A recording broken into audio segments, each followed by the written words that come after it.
thiệp và sóng vui phương cháy xanh pha lê cháy hóng pha hiong mây lan thiên phong pha liều cho nhân sôi ngày lý tiết liều lùi tên kiếm hắn mò phôi xin cháu nhịn đi chẳng hi bùi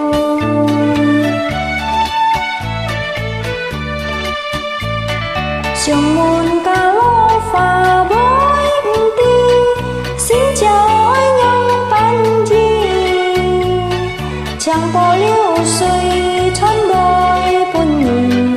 ơi muốn lô pha ký tỏ phôi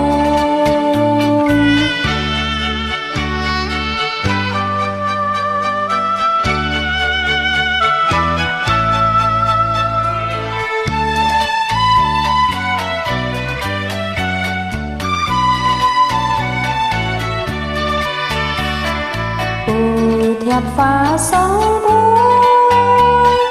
phương cháy xanh pha lê cháy hóng pha hiong mây lan thiên phong pha liều cho nhân sôi ngày lý tiết liều lùi tên kiến han mò phôi xin cháu nhịn thì chèo hi bôi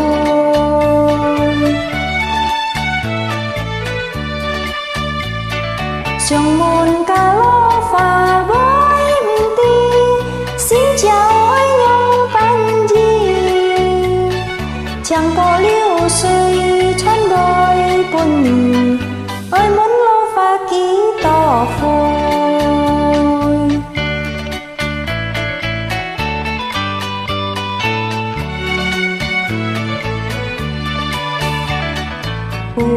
thiệp và sóng vui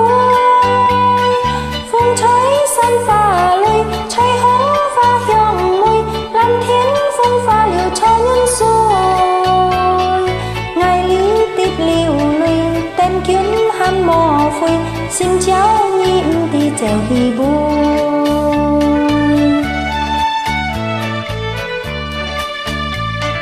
trong muôn ca lô pha bối đi xin chào anh nhung pan chi chẳng bỏ liêu suy chọn đôi buồn nhìn ơi muốn lô pha ký tỏ phôi ơi muốn lô pha ký tỏ phôi ơi muốn lô pha ký tỏ phôi ơi muốn lô pha ký tỏ phôi